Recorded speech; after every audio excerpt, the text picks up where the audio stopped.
যদি আগের রমজানের কোন রোজা কারোর কাজা থাকে, এই রমজান আসার আগে আগে শাবান মাসের মধ্যেই সেই কাজাগুলো আদায় করে ফেলা উচিত।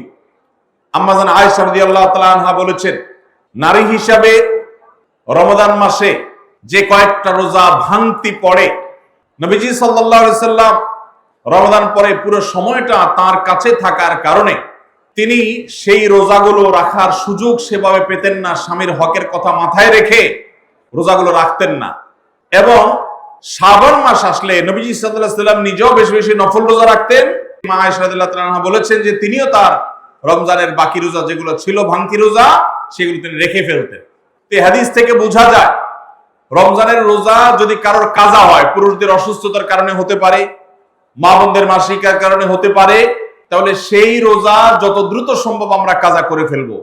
এবং সেই কাজা করতে যদি কোনো কারণে, যৌক্তিক কারণে বা যে কোনো কারণে যদি বিলম্ব হয়, তাহলে এই বছরের আসন্ন রমজানের প্রস্তুতির অংশ হিসাবে আগের রমজানের কোনো ভাঙতি রোজা থাকলে সেগুলো সব রেখে কাজা করে সম্পূর্ণভাবে এই রোজার জন্য প্রস্তুত হবে।